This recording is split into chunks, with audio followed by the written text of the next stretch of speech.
Nous continuons avec la maison Shichiken et son Sparkling Sake qui a été récompensé par la médaille de platine lors du dernier Kura Master. La préfecture pour moi est assez intéressante puisque c'est la préfecture de Yamanashi. Alors bien sûr c'est une préfecture très connue pour la production de saké japonais. En revanche j'ai encore peu goûté les sparklings de cette région. Donc bien sûr grande hâte parce que j'aime beaucoup cette préfecture. C'est vraiment un endroit que je trouve assez fabuleux pour la production des grands sakés japonais. Voyons si cela se retrouve dans les sparklings. On note un dégagement gazeux important dès l'ouverture.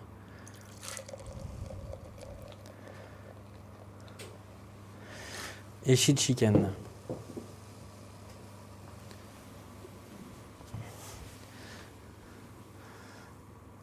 On note vraiment beaucoup. Alors, ce qui frappe tout de suite, c'est bien sûr un peu plus de présence gazeuse. Mais néanmoins, une robe très cristalline, très élégante, très délicate, relativement pour moi éclatante. Beaucoup de lumière.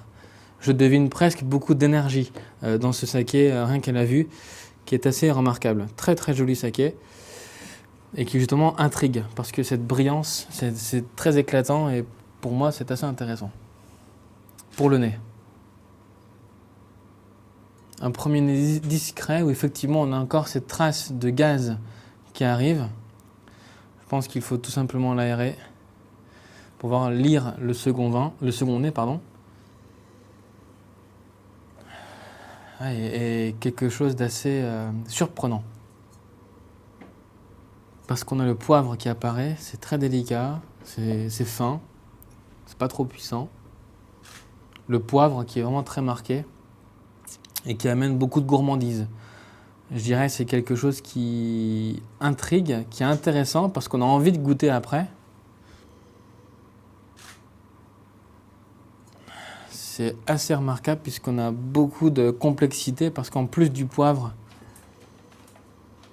eh bien, apparaissent des arômes aussi très pierre, minéral. C'est très élégant. Dans le monde du vin, on appelle ça racé, c'est-à-dire qu'il y a une vraie identité. C'est un saké qui se reconnaît facilement parce que vraiment cette note poivrée est assez remarquable.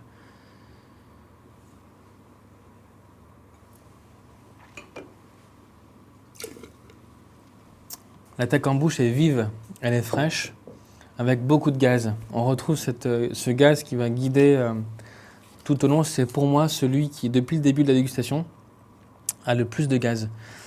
Ce qui n'est pas un défaut du tout, ce qui au contraire démontre un vrai parti pris sparkling. Je pense qu'on est sur quelque chose d'assez abouti. C'est pour moi quelque chose de très joli parce qu'on a vraiment cette finesse. C'est floral, c'est très printemps. C'est très gastronomique également. On a des sakés qui ici peuvent parfaitement s'adapter à beaucoup de choses. Notamment, pourquoi pas imaginer cette fois-ci partir dans l'univers des poissons blancs. J'imagine un très beau turbo avec sauce champagne crémée. C'est-à-dire que c'est un champagne qu'on fait mélanger avec la crème. Ça amène des arômes magnifiques. Bien sûr souligné avec un tour de moulin à poivre de Madagascar qui va amener des arômes aussi très complices à ce saké. Et justement là on peut aller chercher cette texture de bar parce qu'une bouche qui a un peu plus de mâche, un peu plus d'étoffe. Le milieu de bouche est beaucoup plus puissant avec l'ouverture. Je n'irai pas jusqu'à dire qu'il faut carafer ce sparkling, pas du tout, mais il faut utiliser des grands verres. Les grands verres pour ce saké sont très importants. Si on prend de petits verres, on risque de manquer beaucoup d'arômes. Donc un grand verre est intéressant parce que depuis le début de la dégustation, c'est un sparkling qui a beaucoup évolué. Il a beaucoup changé. Donc l'oxygène, je dirais, est son ami. Ça c'est intéressant. C'est un saké qui peut supporter l'oxygène et qui est assez fort. Fort dans le sens costaud, résistant.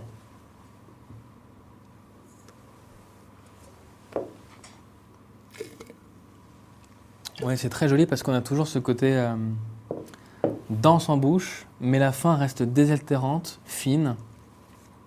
Et je pense qu'effectivement, ce bar sauce crémée champagne va être extrêmement intéressant pour créer un lien avec ce superbe sparkling à fort caractère. Ça, on est vraiment sur quelque chose d'assez démonstratif en bulle, mais très intéressant. Donc là encore, je le classe dans la catégorie des consommateurs connaisseurs, pas forcément tout public. En revanche, voilà, c'est un sparkling saké pour les sommeliers, ça c'est sûr. Bravo, merci.